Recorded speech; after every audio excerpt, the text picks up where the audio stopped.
Hello students.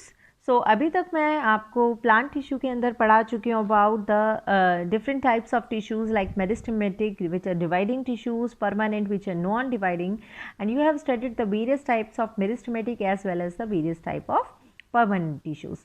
But these are the tissues which are present inside a cell. But what about the outside? Now today we are going to study about the outer cells, means the protective tissue.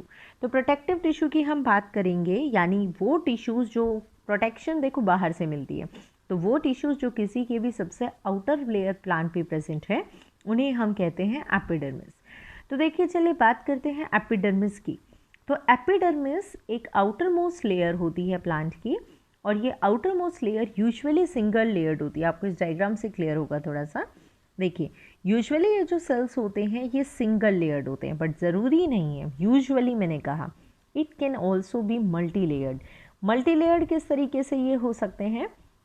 Actually जैसे जहाँ पर desert वगैरह का area है तो उस area में ये लेयर थोड़ी थिक चाहिए, क्योंकि पानी की कमी है तो ज़्यादा पानी लॉस हो जाएगा। तो जितनी थिक लेयर होगी उतना ज़्यादा अंदर वाटर वगैरह प्रोटेक्टेड रहेगा। तो पहली बात मैंने आपको बताई, epidermis is the outer most layer and it is usually single layer. अब देखो ये जो सेल्स हैं ये फ्लैट सेल्स हैं, राइट, एंड इन सेल्स के बीच में कोई स्पेस नहीं है। There is no intercellular space between the cells. इनके बीचों बीच एक वैक्यूल है बड़ा सा, साइड में एक छोटा सा न्यूक्लियस है, और यही साइड में यानी पेरीफेरी पे इसका साइटोप्लाज्म है। So these are the characteristics of epidermis. अब ये एपिडर्मिस सेल्स अपने बाहर एक मटेरियल सिक्रीट करती रहती। इसी एपिडर्मिस से एक मटेरियल सिक्रीट हुआ है, ये लेयर। ये मटेरियल है एक waxy material, that is cutin. Cutin का मटेरियल है, तो ये जो लेयर बनी है दिस लेयर इज क्यूटिकल। तो ये क्यूटिकल की लेयर है which is made up of cutin. Cutin की बनी हुई क्यूटिकल की ये लेयर प्रेजेंट है। अच्छा, अब इस लेयर की बात करें तो इस लेयर से क्या काम होता है? ये जो लेयर है ये वाटर प्रूफ लेयर है, यानी ना पानी अगर ये लेयर है तो अंदर जाएगा ना बाहर जाएगा। मतलब जितनी मोटी लेयर होगी उतना ज़्यादा प्रोटेक्शन इससे मिलेगी। तो डेजर्ट वगैरह के एरिया में क्यूटिकल उनकी मोटी होती है। मोटी क्यूटिकल होने से यही फ़ायदा होता है कि वाटर लॉस उनसे कम हो पाता है।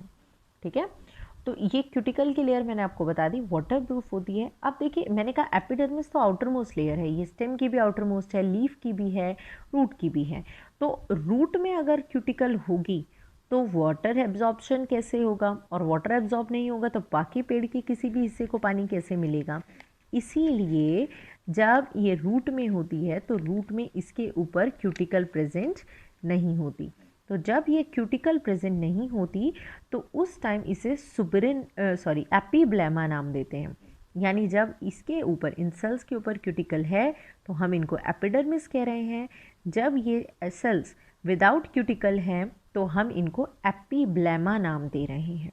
तो epidermis without cuticle is known as epiblema. अब देखिए आप देख सकते हैं इसमें कुछ अपेंडेजेस निकले हुए, अपेंडेजेस यानी एक्सटर्नल स्ट्रक्चर्स निकले हुए हैं जिन्हें अपेंडेजेस वर्ड हम दे रहे हैं। स्टेम में यही अपेंडेजेस को हम ट्राइकोम्स नाम देते हैं, और रूट में ये होते हैं तो इनको रूट हेयर नाम दिया जाता है। अब क्या काम है इनका? स्टेम में जब ये होते हैं तो ये वाटर लॉस से बचा रहे हैं, यानी पेड़ में जितनी ज़्यादा ये लेयर है, जितने ज़्यादा निकले हुए हैं उतना वाटर लॉस कम होगा। ठीक है, और अगर रूट में है तो ये वाटर को ज़्यादा से ज़्यादा एब्जॉर्ब करेगा, तो it will increase area for water absorption. And stem में है तो it reduces water loss. Is it clear? So what is the function of this epidermis in a plant? So this is preventing water loss from the plant. It is protecting the plant from mechanical injury या किसी भी pathogen वगैरह के attack से, किसी fungus के attack से ये बचाएगी।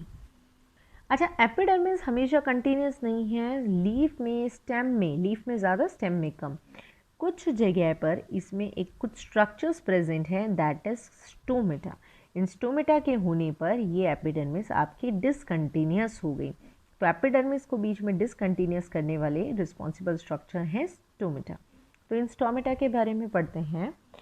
देखिए स्टोमेटा का स्ट्रक्चर आपको दिखाई दे रहा है।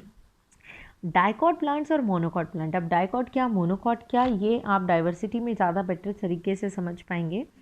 डाइकॉट प्लांट डॉर्सी वेंट्रल भी कहते हैं, इनकी जो स्टोमेटा होते हैं वो ऐसे हैं, यानी किडनी शेप के, ये किडनी शेप के इनके गार्ड सेल्स हैं, ये गार्ड सेल्स हैं, ये वाला और ये वाला दोनों गार्ड सेल्स हैं।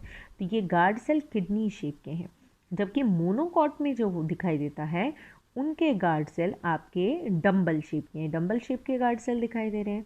डाइकॉट में स्टोमेटा किडनी शेप आपके गार्ड सेल्स हैं और मोनोकॉट में आपके डम्बल शेप के गार्ड सेल्स प्रेजेंट होते हैं। ये लीफ में गार्ड सेल्स के अलावा जो इनके आसपास सेल्स होते हैं उन्हें सब्सिडरी सेल्स कहते हैं, ठीक है। ये जो बीचों बीच इसकी ओपनिंग है इसको स्टोमेटल पोर कहते हैं, दिस इज स्टोमेटल पोर जो इनके बीच में है। और इन गार्ड सेल्स में, चाहिए गार्ड सेल्स तो चाहिए, इनमें होते हैं क्लोरोप्लास्ट, ठीक है। न्यूक्लियस वगैरह सब होता है। ये जो गार्ड सेल है अंदर से थिकन होता है और बाहर से थिन होता है। अब ये इसका फ़ायदा क्या है, मतलब ये जो स्टोमेटा है लीफ में ज़्यादा है, स्टेम में भी है पर कम है, तो इन स्टोमेटा का फ़ायदा क्या है। दो मेन काम है स्टोमेटा के। वन इज़ गैसियस एक्सचेंज, जब ये स्टोमेटा ओपन होंगे, ओपन और क्लोजिंग ना इन गार्ड सेल की वजह से रेगुलेटेड है। जब साइड के सब्सिडरी सेल से गार्ड सेल में पानी डल जाता है तो ये फूल जाते हैं और फूलने की वजह से इनमें ओपनिंग बन जाती है, यानी ये ओपन हो जाते हैं। और जब इन गार्ड सेल से सारा पानी निकल जाता है तो ये वापस से बंद हो जाते हैं, ठीक है। तो वाटर की एंट्री और एग्जिट की वजह से स्टोमेटा की ओपनिंग और क्लोजिंग रेगुलेटेड है। स्टोमेटा के दो मेन फंक्शंस हैं, वन इज़ गैसियस एक्सचेंज, यानी CO2 अंदर लेना और O2 रिलीज़ करना। ऐसा काम प्लांट करता है फॉर फोटोसिंथेसिस। फोटोसिंथेसिस के लिए प्लांट को CO2 चाहिए, तो CO2 इसमें से लेता है और O2 इसमें से ही बाहर निकलती है। सेकेंड इसका इंपॉर्टेंट काम है ट्रांसपिरेशन। ट्रांसपिरेशन यानी वाटर लॉस को प्रिवेंट करना, यानी वाटर लॉस होना। तो थोड़ा थोड़ा पानी इन पोर में से उड़ता रहता है ऊपर, इवेपोरेट होता रहता है एक तरीके से, जिसको स्पेशल नाम ट्रांसपिरेशन देते हैं। अब पानी, आप कहेंगे पेड़ से पानी निकल रहा है तो गलत बात है, नहीं, इस पानी निकलने की बड़ी इंपॉर्टेंट चीज़ है। आप आगे पढ़ेंगे 10th क्लास में, जब पानी इसमें से ऊपर निकलता है इसी वजह से एक प्रेशर क्रिएट होता है और रूट से ऊपर पानी खिंच पाता है। तो ये वाटर का लॉस बहुत ज़रूरी है ताकि पेड़ नीचे से पानी और ले सके। दूसरा, जब पानी इसमें से निकलता रहेगा तो प्लांट का टेम्परेचर भी रेगुलेटेड होगा। जैसे हम लोगों की स्वेटिंग होती है तो उससे हमारी बॉडी को कूलिंग फील होती है, सेम वे प्लांट में भी टेम्परेचर रेगुलेशन होता है अगर ये इसी तरीके से कंटिन्यूसली वाटर लॉस इसमें से होता रहे। तो this is the function of stomata. ये थोड़ा सा मैंने लिखा है कि कौन से सरफेस पे स्टोमेटा पाए जाते हैं लीफ के। तो देखिए डाइकॉट प्लांट में जो स्टोमेटा होते हैं वो ज़्यादातर लोअर सरफेस पे होते हैं। देखिए डाइकॉट प्लांट की ना लीफ ज़्यादातर ऐसे रहती है, ऐसे लीफ होगी तो क्या होगा, ऊपर से सीधा धूप पड़ेगी। अगर स्टोमेटा ऊपर हुए तो धूप की वजह से बहुत ज़्यादा पानी का लॉस होगा। अब वो लीफ है तो लीफ के लोअर सरफेस पे होते हैं, नीचे की तरफ।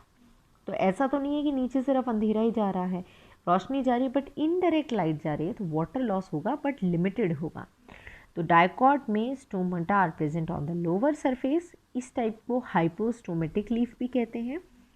मोनोकॉट में ज़्यादातर लीफ ऐसी होती है, इस तरीके से होती है, तो दोनों साइड स्टोमेटा होते हैं। इस टाइप की लीफ को एम्फीस्टोमेटिक कहते हैं। वैसे मोनोकॉट बहुत छोटे भी प्लांट्स होते हैं तो ये एम्फीस्टोमेटिक होती है। जबकि जो सोचो पानी में है, अगर पानी वाली में नीचे स्टोमेटा हुए तो पूरा पानी अंदर घुस जाएगा, तो उनके स्टोमेटा सिर्फ ऊपर होते हैं। इस टाइप की लीफ को एपिस्टोमेटिक कहते हैं।